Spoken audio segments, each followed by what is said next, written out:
Kia ora nā koutou katoa toa I mātakitaki mai nei tō tātou nuti te ia pōno te CITV e te Watu Local News. Kia ora nā, I'm Carly Himapo. Thank you for joining us for another evening of CITV and Watu Local News. A repeal to the transport legislation may not go ahead as planned. Transpiring from what has been dubbed a government stuff-up, many businesses are set to shoulder a huge financial loss, following last week's announcement that Parliament will this week amend the helmet legislation. However, following CITV queries with the Prime Minister Jim Marurai, the issue will be raised with Cabinet tomorrow, along with another alternative which may cause a huge and massive upset. Not one size fits all here, 8 different sizes for 8 very different sizes of people. With around 4,000 bikes on the island and a demand of around 7,000 to 8,000 helmets, it's taken quite some planning to even get this shipment of 2,500 custom-ordered helmets in.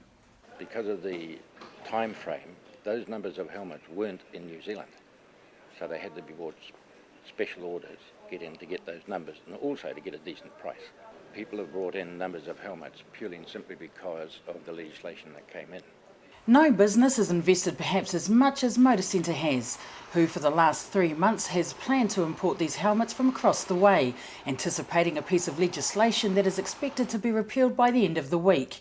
More than $80,000 later, who's going to foot the bill because return to sender is just not an option. We've still got over 1,000 crash helmets in stock. Even if they took them back in New Zealand, they still wouldn't pay what they charged us for in the first place. So we are looking at a substantial loss. The other thing is as well, so far as sales for us are concerned now, that there'll be people who bought them who don't want them. The Prime Minister's comments today adds weight to the saying, don't count your chickens before they hatch. This comes following CITV queries about the possibility of compensation for individuals and businesses. Cabinet is in the position to make compensation. Probably one alternative will be not to go ahead with the amendment. Furthermore, the investment may not be a complete waste of time. He adds that the proposed amendment will still require the wearing of helmets. Once you drive over 40 miles an hour, you're liable.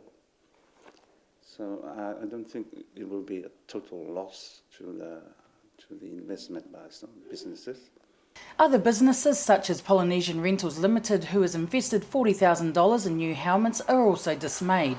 General Manager Arthur Pickering and former member of the Road Safety Council declined to appear on camera, but did comment that the heart of the problem continues to lie with the licensing system. Government intervention is deemed essential. It really boils down to the fact that a responsible government shouldn't be dumping the cost of their mistakes on somebody else. If we are going to change the law, then they should be compensated. Should Cabinet fail to compensate the relevant businesses and individuals, perhaps the suggestion made in jest of a tax write-off may be plausible. This is Carly Himapo for tonight's CITV and Watu Local News.